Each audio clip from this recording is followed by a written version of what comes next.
Praise the lord. చేరి వచ్చిన మీకు అందరికీ ప్రభువైన యేసుక్రీస్తు శుభాలు తెలియజేస్తున్నాను. ఈ దినము కొరకు ఏర్పాటు చేయవ లేఖన భాగము అపోస్తల కార్యములు 14వ అధ్యాయము 28వ వాక్యం.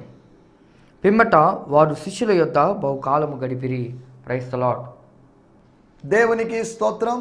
హల్లెలూయా, హల్లెలూయా, హల్లెలూయా. మన ప్రభువును ప్రియరక్షకుడైనటువంటి యేసుక్రీస్తు దివ్యనామములో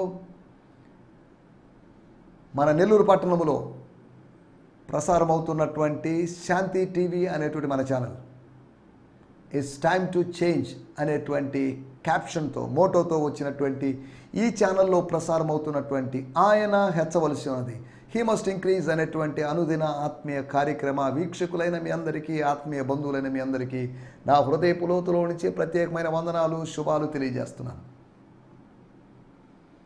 దేవుని స్తోత్రం. Good morning, have a nice day. దేవుడు మనకు అనుగ్రహించిన మంచి దినాన్ని బట్టి నేను ప్రభు నామాన్ని మహిమపరుస్తున్నాను. గత వారంలో ఇంచుమించు 4-5 రోజులు కాస్త వాతావరణం అనుకూలంగా ఉన్నప్పటికీ కూడా ఇప్పుడు దేవుడు చక్కటి వాతావరణం ఇచ్చాడు. అపోస్తల కార్యములు 14వ అధ్యాయంలో మనం చదువుకున్నట్లుగా ఒక మాట, 14వ అధ్యాయము 17వ వచనంలో, అయినను ఆయన ఆకాశము నుండి మీకు వర్షమును అనగా మనకు వర్షాన్ని అనగా తొలకరి వర్షాన్ని, కడవరి వర్షాన్ని, ఫలవంతములైన ఋతువులను దయచేయచ్చు. ఫలరహితమైన ఋతువులు కాదు, ఫలవంతమైన ఋతువులను దయచేయచ్చు. ఋతువులు ఉన్నాయి కాబట్టి, ఫలవంతంగా ఉన్నాయి కాబట్టి ఆహారం అనుగ్రహించబడుతుంది. ప్రకృతి ద్వారా మనకు ఆహారాన్ని అనుగ్రహిస్తూ ఆకాశము నుంచి వర్షమును కురిపించి ఋతువులను నియంత్రించి మనకు ఆహారం విషయంలో ఎటువంటి లోటు లేకుండా చేసి, అనగా మన భౌతికమైన అవసరతలు తీరుస్తూ, ఆత్మీయ వర్షాన్ని కురిపిస్తూ, ఆత్మీయంగా మనల్ని పుష్టి చేస్తూ, అనగా భౌతికంగాను ఆత్మీయంగాను వర్షాన్ని కురిపించి మనకు ఆత్మీయ భౌతికమైన ఆహారాన్ని అనుగ్రహించి మనల్ని భౌతికంగాను ఆత్మీయంగాను పుష్టి చేసి లేదా బలపరిచి మనల్ని కొవ్వబెట్టి మనల్ని బాగా దృఢంగా మార్చి బలవంతులుగా చేస్తున్నటువంటి ఆ దేవుడు ఉల్లాసముతో మీ హృదయాన్ని నింపి మనసులో, మన హృదయంలో, మన ఆంతర్యములో ఆనందాన్ని అనుగ్రహించి, ఆహారాన్ని అనుగ్రహించి, ఆనందాన్ని అనుగ్రహించి, మేలు చేటు చేత తన గురించి సాక్ష్యము లేకుండా చేయలేదు దేవుడు. మా దేవుడు, ఈ దేవుడు, అందరి దేవుడు, ఒక్క దేవుడు యేసుక్రీస్తు, అందరికీ ప్రభు. ఆ దేవుడు మేలు చేయుట చేత తన గురించి సాక్ష్యము లేకుండా చేయలేదు అని బిగ్గరగా పౌలు, బర్నబా చెప్పారు. దేవుని స్తోత్రం. హల్లెలూయా. దేవుడు మన జీవితంలో అనేకమైన కార్యాలు చేస్తున్నాడు. మనం గుర్తించకుండా, మనం గ్రహించకపోయినా ఆయన కొన్ని కార్యాలు చేస్తున్నాడు. ఈ సమయంలో దేవుడు మనకిస్తున్నటువంటి ఆత్మీయ భౌతిక వర్షాలను బట్టి ప్రభు నామాన్ని మహిమపరుస్తూ రండి మనం దేవుని వాక్యాన్ని విందాం. దేవుని వాక్యం వినేటువంటి సమయం, దేవుని వాక్యం వింటున్నప్పుడు దేవ కార్యాలు జరుగుతాయి. ఎందుకు అంటే అపోస్తల కార్యములు 10వ అధ్యాయంలో కొర్నేలి అనేటువంటి రోమా శతాధిపతి, సైనికాధిపతి యొక్క గృహంలో జరిగినటువంటి కూడికలో, మొట్టమొదటి కూడికలో పరిశుద్ధాత్మ కుమ్మరింపు జరిగింది. వారు వింటూ ఉండగా, పేతురు ఇంకనూ మాట్లాడుతుండగా, పేతురు ఇంకనూ ప్రసంగిస్తుండగా, పేతురు తన ప్రసంగాన్ని సాగదీస్తుండగా, తన ప్రసంగంలో లోతైన విషయాలు చెబుతూ ఉండగా, ప్రభు తనకు బయలుపరిచిన విషయాలు చెబుతూ ఉండగా, వాక్యము పేతురు ద్వారా వెల్లడి అవుతూ ఉండగా పరిశుద్ధాత్మ వర్షం కురిసింది. అక్కడ ఒకటి ఉపదేశపు వాన కురిసింది, రెండోది ఆత్మీయ వర్షం కురిసింది, మూడోది భౌతిక వర్షముల గురించి ఇక్కడ లుస్త్రాలోని ప్రజలను ఉద్దేశించి పౌలు గారు మాట్లాడారు. ఉపదేశపు వాన, అంతేకాకుండా పరిశుద్ధాత్మ వాన, పరిశుద్ధాత్మ వర్షం, అంతేకాకుండా భౌతికమైన వర్షం. 3 వర్షాల గురించి మనం లేఖనాల్లో చూడవచ్చు. దేవుని స్తోత్రం. విజయము వర్షంలాగా వస్తుంది అనే మాటను మనం 72వ కీర్తనలో చూడగలం. ఈ 4 రకాల వర్షాల గురించి మనం చూస్తున్నాం. ఇప్పుడు వర్షాల గురించి మనం మాట్లాడుకోవడం లేదు, కానీ నిన్నటి ఎపిసోడ్లో మనము నెరవేర్చినటువంటి పనిని గురించి, ఫుల్ఫిల్డ్ వర్క్ అంటే ఫినిష్డ్ వర్క్ అంటే యేసు ప్రభు సిలువలో పని ముగించాడు. He finished his task, the task committed by the father, the one who sends him. ఆయన్ని పంపించిన వాడు ఆయనకు అప్పగించిన పనిని పూర్తి చేసినప్పుడు, ఓ పని మనకు అప్పగిస్తే ఆ పనిని పూర్తి చేస్తే అందులో ఆనందం ఉంటుంది. ఒకవేళ ఆ పనిని పూర్తి చేయలేనప్పుడు పంపించిన వాడు అప్పగించిన, ఏమండి మిమ్మల్ని నమ్మి పని అప్పగించాను, ఏం చేశారండి మీరు, సరిగా చేయలేదే, కంప్లీట్ చేయలేదు, ఫినిష్ చేయలేదు అని అడుగుతారు. కనుక మనం అర్థం చేసుకోవాల్సిన విషయం, అప్పగించిన వాని యొక్క పని, అప్పగించిన వాడు ఏ పని అప్పగించినా, పాడే పనైనా, ప్రసంగించే పనైనా, సాక్ష్యం చెప్పే పనైనా, వాయిద్యము వాయించే పనైనా, ఊడ్చే పనైనా, వడ్డించే పనైనా, ఏ పనైనా సరే అప్పగించిన పనిని నెరవేర్చాలి. అప్పగించిన పని అప్పగించబడిన పనిగానే మిగలకూడదు, అది నెరవేర్చబడిన పనిగా, అది అంతమైనటువంటి ఒక అందమైన ముగింపుకు వచ్చిన పనిలాగా కనిపించాలి. నిన్నటి ఎపిసోడ్లో మనం అదే, వారు అక్కడి నుండి పౌలు బర్నబాలు అత్తలియా నుండి ఓడ ఎక్కి, అప్పటి వరకు జరిగింది ఓడ ప్రయాణం గురించి ఫస్ట్ సారి ఇక్కడ ప్రస్తావించబడింది. ఓడ ఎక్కి తాము నెరవేర్చిన పని నిమిత్తం, స్తోత్రం, తాము పూర్తి చేసిన విజయవంతంగా పూర్తి చేసినటువంటి మొదటి మిషనరీ యాత్ర నిమిత్తము దేవుని కృపకు అప్పగించబడిన వారై, ఇదంతా మేము చేసామంటే దేవుని కృపను బట్టి చేసామండి. మా కృషి ఉన్నప్పటికీ మేము కృషి చేయడానికి కృప అనుగ్రహించాడు దేవుడు. కృషి లేదనలేదు, కృషిలో కృషి కొరకైనటువంటి దేవుని కృప. ప్రజల యొక్క మారు మనసు, లేకపోతే అన్ని జనుల యొక్క మారు మనసు, లేకపోతే ఆత్మీయుల యొక్క శిష్యత్వము, దీని కొరకు కృపకు అప్పగించబడిన వారై, దేవుని స్తోత్రం, హల్లెలూయా, మొదట బయలుదేరిన అంత్యోకయకు తిరిగి వచ్చింది. అప్పగించబడిన పనిని, నెరవేర్చిన పనిని గురించి మాట్లాడుకున్నప్పుడు అది ఒకటి నిరీక్షించిన పని గురించి మనం మాట్లాడుకున్నాం. పౌలు బర్నబాలు నిరీక్షించిన పని. పరిచర్య కోసం కొంతమంది ఎదురు చూస్తూ ఉంటారు. మాకు పరిచర్య లేదే, పరిచర్య అప్పగించబడలేదే. ఒక యవనస్తుడు అంటున్నాడు, మా నాన్న పాస్టర్ గారిదండి, నేను ఏ సంస్థలో పనిచేయడం లేదు, నాకు పరిచర్య లేదే, పరిచర్య ఎవరు అప్పగిస్తారు, పరిచర్య ఎవరు అప్పగిస్తారని ఎదురు చూస్తున్నారు. పరిచర్య కోసం ఎదురు చూస్తున్నారు. ఎవరో అప్పగించాలని ఎదురు చూడొద్దు. గుర్తుపెట్టుకోండి, ప్రభు చెప్పిన ఆజ్ఞ ప్రకారం, గ్రేట్ కమిషన్ ప్రకారం పనిచేయండి. ఏదో ఒక సంఘంలో పాస్టర్గా ఖాళీగా ఉన్నటువంటి చోట, పాస్టర్ అవసరత ఉన్న చోట నన్ను పిలిచి వాడుకుంటే బాగుంటుందనే ఫీలింగ్లో ఉండద్దు. ఒకడు వేసిన పునాది మీదనే కట్టకున్నట్లు, సారీ, వాళ్ళు వేసిన పునాది మీద వాళ్ళు కట్టుకోమనండి, నేను కట్టలేనండి, సారీ అండి, నేను కట్టాలంటే నేనే పునాది వేయాలండి, నేను పనివాణ్ణి, ప్రధాన శిల్పి వలె కూడా పని చేశానని చెప్పాడు. అనగా ఫస్ట్ వర్క్ నేనే, ఫినిషింగ్ వర్క్ నేనే చేయాలి, పని పూర్తిగా నేనే చేయాలి. ప్రభు కృపను బట్టి నాకు ఇచ్చిన పని పైనీర్గాను, లేకపోతే దాన్ని కంప్లీట్ చేసేవాడిగాను నేనే చేయాలి అనేది పౌలు యొక్క వాదన. అది మూర్ఖత్వం కాదు, మొండితనం కాదు, ఆయన చెప్పిన దాంట్లో తప్పేం లేదు. నెరవేర్చినటువంటి పనిని గురించి మనం మాట్లాడుకుంటున్నప్పుడు వాళ్ళు నిరీక్షించిన పని. కొంతమంది పరిచర్య కోసం నిరీక్షిస్తున్నారు. నేను నా జీవితంలో పరిచర్య కోసం నిరీక్షించాను. ప్రభు ద్వారాలు తెరిచాడు, పరిచర్య ఎక్కువైంది. ఇప్పుడు ప్రభు కృపను బట్టి నాతో కలిసి సహవాసంలో, గిడియోన్ ఫెలోషిప్ ఇంటర్నేషనల్ అనే సహవాసంలో సుమారు 130 మంది సేవకులు కలిసి పనిచేస్తున్నారు. అందరం కలిసి పనిచేస్తున్నారు. ఎవరి పరిచయం వాళ్ళు చేసుకుంటున్నారు. వాళ్ళకు ఒక సహోదరుడిగా, ఒక నాయకుడిగా కాదు, ఒక సహోదరునిగా వాళ్ళని ప్రోత్సహిస్తూ ముందుకు సాగుతున్నాను. మీ నాయకత్వం కింద మేము ఉంటామంటే మా నాయకత్వం కింద వద్దు, సహోదరత్వంలో ఉండండి. దేవుని స్తోత్రం. సంస్థలు నాయకత్వం అనే దాన్ని హైలైట్ చేస్తున్నాయి, కానీ సహోదరత్వం అనే దాన్ని గురించి మనం బోధించాలి.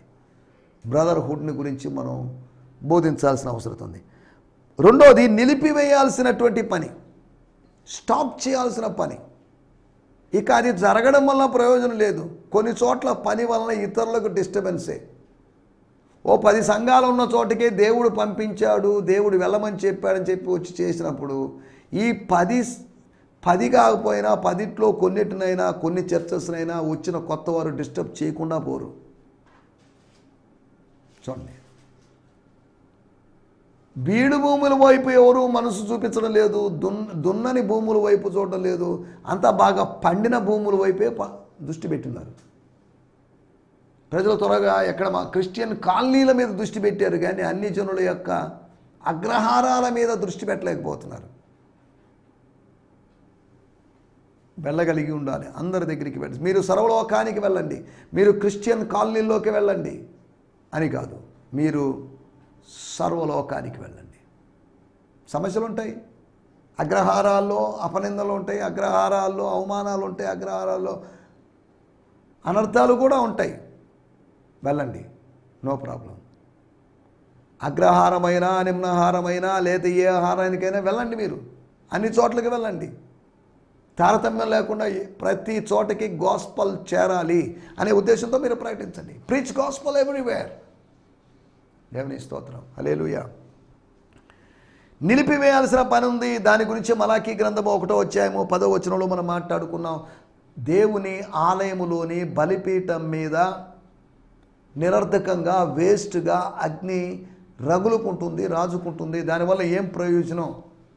కాబట్టి ఈ బలిపీఠం మీద అగ్ని ఆరిపోవాలి. ఏ భక్తుడు లోనికి రావడానికి వీల్లేదు, దహన బలి అర్పించడానికి వీల్లేదు. నాకు ఇష్టం లేని బలులు, హోమాలు, యాగాలు వీళ్ళెందుకు అర్పిస్తున్నారు? వారు అర్పించేటువంటి ధూపాల యొక్క వాసన నాకు వెగటుగా ఉన్నది, దాన్ని నేను అసహించుకుంటున్నాను, అది నాకు రోతగా ఉంది అని దేవుడు మాట్లాడుతున్నాడు.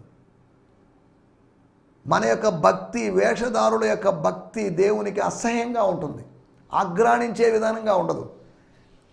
ఆత్మీయుల యొక్క భక్తి, అణిగి మణిగి ఉండేవారి భక్తి, అణకువ కలిగిన వారి భక్తి ఆయనకు ఆనందదాయకంగా ఉంటుంది. యథార్థవంతుల ప్రార్థన యెహోవాకు ఆనందదాయకం, భక్తిహీనుల ప్రార్థన ఆయనకు అసహ్యం అని దేవుని వాక్యంలో రాయబడింది. దేవుని స్తోత్రం, హల్లెలూయా. నిలిపివేయాల్సిన పని గురించి మనం నిరీక్షించిన పని, నిలిపివేయాల్సిన పని. మూడవది, నియమించాల్సిన పని గురించి మాట్లాడుకున్నాం. అపాయింట్మెంట్స్ జరగాలి. అపాయింట్మెంట్స్ జరగాల్సిన చోట ఈ రోజుల్లో డిసప్పాయింట్మెంట్స్ ఎక్కువ జరుగుతున్నాయి.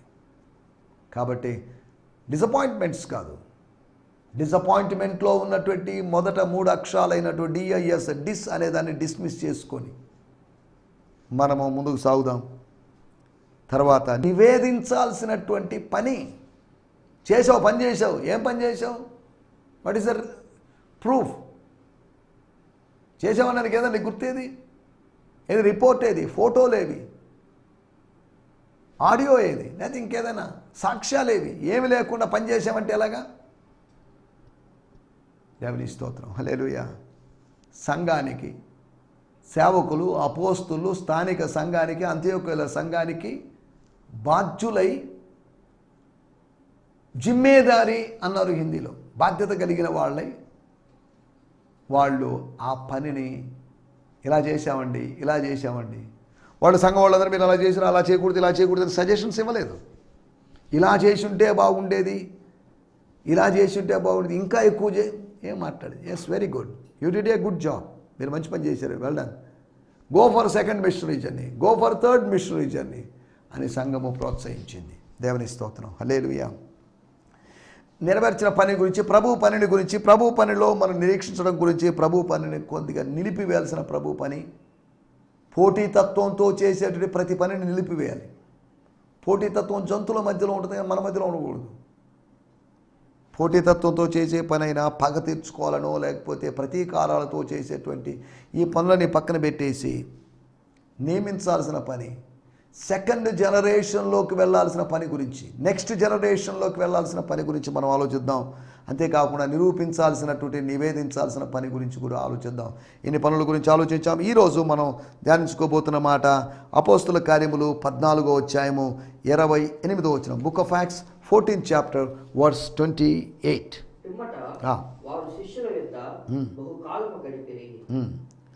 దేవుని స్తోత్రం. ఏం జరిగింది ఇక్కడ? పిమ్మట అనగా ఇది జరిగిన తర్వాత, అనగా రిపోర్టింగ్ అయిన తర్వాత, అకౌంటబిలిటీ ముగిసిన తర్వాత, ఆ వివరణలన్నీ సాగిన తర్వాత, సాక్ష్యాలు చెప్పబడిన తర్వాత, సంఘము సమకూర్చబడి సంఘం మధ్యలో పౌలు బర్నబాలు ఇద్దరు కలిసి, లేకపోతే ఇద్దరు మొదట బర్నబా కాసేపు, లేకపోతే పౌలు కాసేపు, లేకపోతే ఇద్దరు కలిసో, లేకపోతే ఏనా సంథింగ్, లేకపోతే పౌలు ఒకడో, వారు వివరించిన తర్వాత, ప్రజల్ని కన్విన్స్ చేసిన తర్వాత, చాలే బాబు చేసింది చేసారు, ఇక మీదట ఇంకెక్కడ చేయొద్దురండి, ఇక్కడ స్థానిక సంఘాలు చూసుకోండి మీరు అని వాళ్ళ దగ్గర నుంచి అటువంటి మాట రాలేదు. వాళ్ళు వివరించి వారు శిష్యుల యొద్ద బహుకాలము గడిపిరి. అపోస్తులు శిష్యుల యొద్ద బహుకాలము గడిపిరి. అపోస్తుల యొద్ద గడిపారని కాదు, అపోస్తులు ప్రవక్తల యొద్ద గడిపారని కాదు, అపోస్తులు శిష్యుల యొద్ద, అనగా సంఘము అంటే శిష్య సమూహం. సంఘమును సమకూర్చారు, సంఘములో ఉన్నారని కాదు, ఒక మందిరంలో ఉన్నారని కాదు, మందిరంలో కాపురం చేశారు, మందిరంలో ఉంటూ ఉన్నారు, స్టేయింగ్ చేస్తున్నారు. వాళ్ళు ఒక పర్సనేజ్ కట్టించారు పాస్టర్ గారికి, లేదా బర్నబాకు ఒక ఇల్లు కట్టించారని కాదు. రూపాంతరం కొండ మీద పేతురు, యోహాను, యాకోబులు ఉన్నారు. వాళ్ళు అన్నారు, పేతురు అన్నారు, ప్రభు ఒక ఐడియా వచ్చింది, మంచి ఆలోచన వచ్చింది, అది కరెక్టో కాదు అన్నట్టుగా, నీకోటి, ఏలియా కోటి, మోషే కోటి, పర్ణశాలలు 3 పర్ణశాలలు కట్టించేస్తాం, మూడు పర్ణశాలలు కట్టిస్తాం అంటే ఎందుకు ఈ పర్ణశాలలు కట్టడం? పర్ణశాలలు కట్టించడానికి మేము స్థిరంగా ఉండబోతున్నాం ఏంటి? లేరు. అక్కడ ఎవరు ఆ పర్ణశాలలో ఉండే, మీరు కూడా పర్ణశాలలో ఉండడానికి కాదు, నిర్మించబడిన పర్ణశాలలో ఉండడానికి కాదు, కిందకి వచ్చి పరిచర్య చేయాలి. గ్రామాల్లో పట్టణాల్లో పరిచర్య చేయడం పక్కన పెట్టేసి పర్ణశాలల గురించి ఆలోచిస్తుంటారా అని ప్రభువు స్వర్గం నుంచి తండ్రి అని దేవుడు గద్దించాడు. ఈయన మాట వినండి, మీరు లేనిపోని మాటలు చెప్పొద్దు, మీరు సలహాలు ఇవ్వద్దు, సూచనలు ఇవ్వద్దు అన్నట్టుగా చెప్పడాన్ని మనం చూసాం. నేను చదువుతున్నాను 28వ వచనం. ఆఫ్టర్వర్డ్, దీని తర్వాత, Paul and Barnabas stayed there where Antioch for a long time in fellowship with the believers. శిష్యుల అని కాదు కానీ విశ్వాసుల యొక్క సహవాసములో, కింద ఫుట్ నోట్లో ఇచ్చిన నేను చదువుతాను. This would have been AD 47 to 48, అనగా 47వ సంవత్సరం లేదా 48వ సంవత్సరం, 47-48 సంవత్సరాల్లో జరిగిన సంఘటన. అనగా 33వ సంవత్సరం నుంచి 47 చూసే 14, సంఘము స్థాపించబడిన 14 సంవత్సరాల తర్వాత. సంఘము స్థాపించిన వెంటనే మిషనరీ జర్నీలు జరగలేదు. When Paul wrote his letter to Galatians, the reason they had visited during the first missionary journey. Antioch of Syria is here seen as the center of missionary enterprise, as the church hosts the anointed apostles Paul and Barnabas.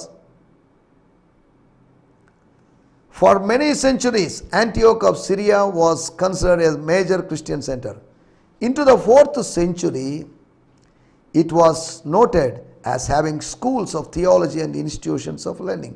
4వ శతాబ్దంలో, మొదటి శతాబ్దములో అంతియోకయలో జరిగిన పరిస్థితులను బట్టి, జరిగిన పనిని బట్టి, ఒక 3 శతాబ్దాల తర్వాత, అనగా 4వ శతాబ్దంలో అక్కడ వేదాంత పాఠశాలలు లేదా బైబిల్ స్కూల్స్ అనేవి ఆరంభించబడినట్లుగా, బైబిల్ స్కూల్స్ అని కాదు, వేదాంతాన్ని లేకపోతే ధర్మశాస్త్రాన్ని బాధించేటువంటి యూదుల స్కూల్ స్టార్ట్ అయినవి కాదు, క్రిస్టియన్ థియాలజీ బోధించేటువంటి సెంటర్స్, కేంద్రాలు ఆరంభించబడ్డాయి అని చరిత్రను బట్టి మనం అర్థం చేసుకోగలం. సరే, దేవుని స్తోత్రం. వారు అక్కడ శిష్యుల యొద్ద బహుకాలము గడిపిరి. తార్సును గురించి ఆలోచించడం మర్చిపోయాడు పాల్. బర్నబా సైప్రస్ అనేటువంటి తన అందమైనటువంటి తన ఊరు, తన స్వగ్రామం, తన ఆ ద్వీపాన్ని గురించి, ఆ ఐలాండ్ గురించి మర్చిపోయాడు.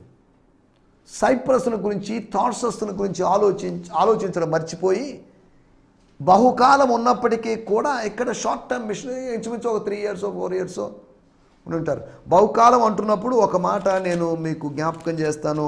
అపోస్తుల కార్యములు 11వ అధ్యాయంలో 26వ వచనం. వారు కలిసి 1 సంవత్సరం అంతయు సంఘములో ఉండి బహుజనులకు వాక్యము బోధించిరి. సంఘములో ఉండి బహుజనులకు వాక్యం బోధించిరి. సంఘములో బహుజనులు ఉన్నారని కాదు, సంఘమును ఆధారంగా చేసుకొని సంఘానికి వచ్చేవారు, సంఘానికి రాని వాళ్ళని అనగా సువార్తీకరణ చేశారు, శిష్యత్వం చేశారు, బోత్ ప్రీచింగ్ అండ్ టీచింగ్ చేశారు అని అర్థం చేసుకో. బహుజనులకు వాక్యము బోధించిరి. అప్పుడు క్రైస్తవులు అనే పేరు వచ్చింది యాంటియోకియాలో. అనగా బర్నబా, పాల్ అనేటువంటి వాళ్ళు క్రైస్తవులుగా పిలువబడ్డారు. ఇంతకుముందాక యూదులని పిలువబడ్డారు, వాళ్ళు ఇక మీదట యూదులని కాకుండా క్రైస్తవులు అని పిలువబడ్డారు. Praise lord. కాబట్టి అంతియోక్య అనేటువంటి ఆ ఆత్మీయ కేంద్రంలో జరిగిన దేవ కార్యాలను బట్టి నేను దేవుని స్తుతిస్తున్నాను. వారు సాహసించారు. వాడుక భాషలో మనం చదువుకుందాం. అపోస్తుల కార్యములు 14వ అధ్యాయము 28వ వచనం. స్తోత్రం, హల్లెలూయా.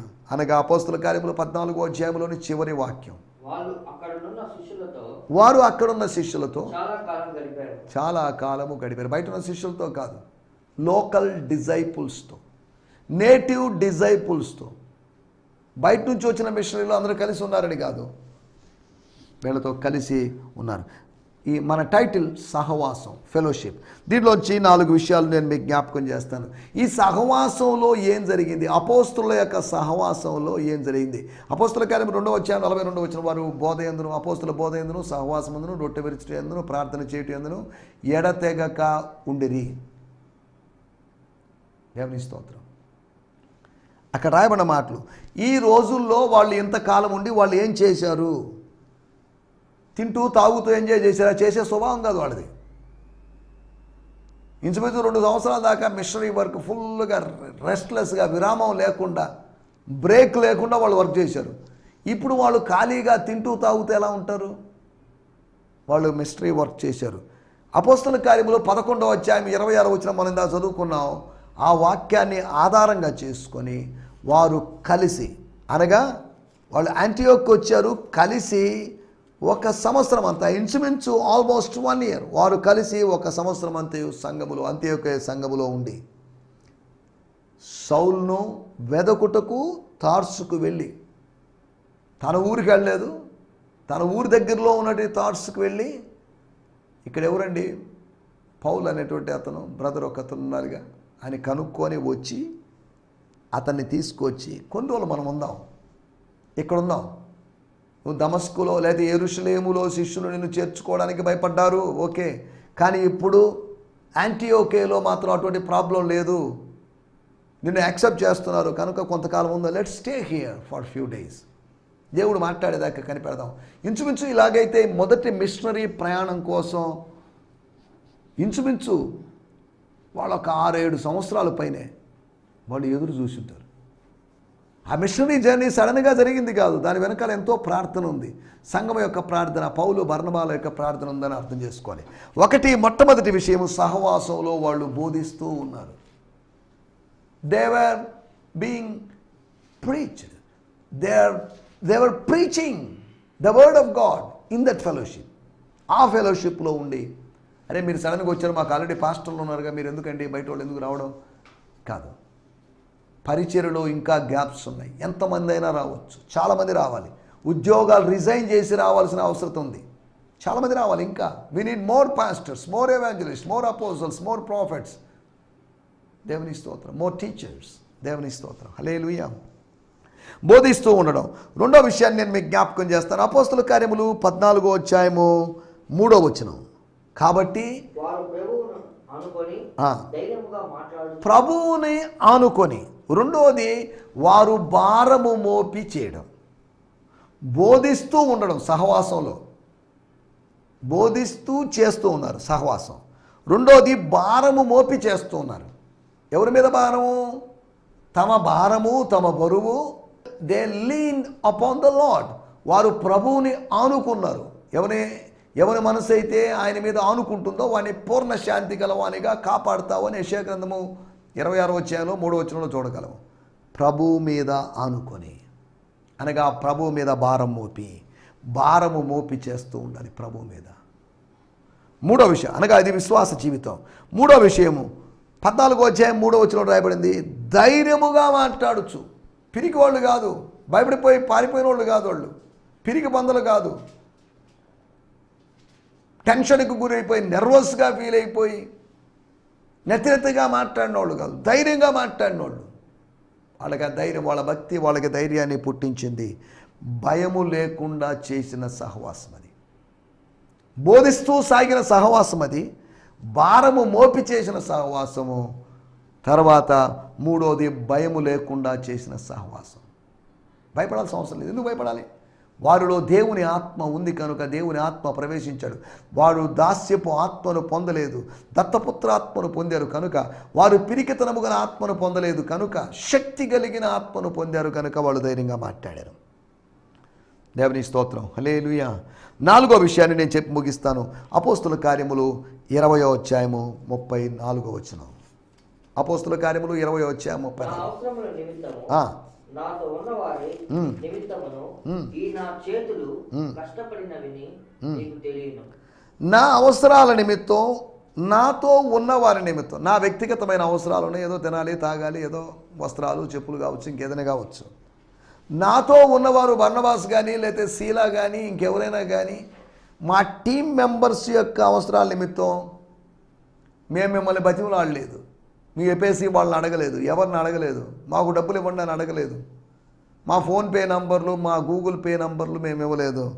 నా చేతులు, నా చేతులు, తన చేతులు, తన కాయలు కాసిన చేతులు, అయితే పని చేసి రాటు తేలినటువంటి మొరటు చేతులు తను చూపించిందిగో నా చేతులు కష్టపడినవని మీకే తెలియదు.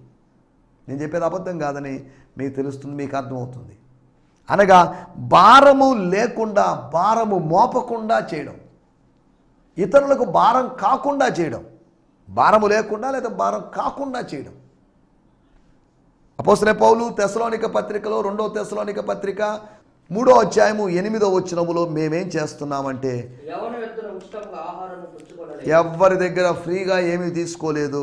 ఫ్రీగా మాకేం అవసరం లేదు. దేవుడు మమ్మల్ని పోషించగలడు, మమ్మల్ని పిలిచిన వాడు మమ్మల్ని పోషించగలడు. మాకు సంస్థ లేదు, విదేశీ సహాయం లేదు. అయినప్పటికీ ఎవరి వద్దనైనా మేము ఉచితముగా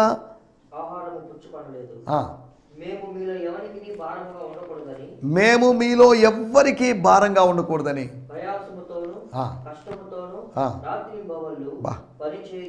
రాత్రింబగళ్ళు పని చేస్తూ మేము జీవనం చేశాం.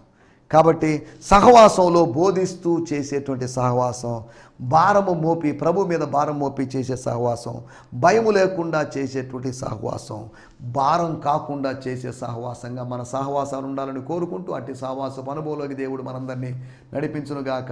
ఆమేన్. హల్లెలూయా. హల్లెలూయా.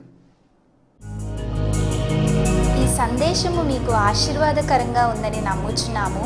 ప్రార్థన అవసరతల కొరకు మమ్మల్ని సంప్రదించవలసిన మా చిరునామా గిద్యోన్ మిషన్ చర్చ్, 6వ వీధి, శాంతినగర్, నెల్లూరు 4, ఆంధ్రప్రదేశ్. పిన్ 524004. మా ఫోన్ నంబర్లు 7036443613 మరి ఒక నంబర్ 9392293010. మా ఈమెయిల్ ఐడి gfihmi2015@gmail.com. దేవుడు మిమ్మును ఆశీర్వదించునుగాక. ఆమేన్.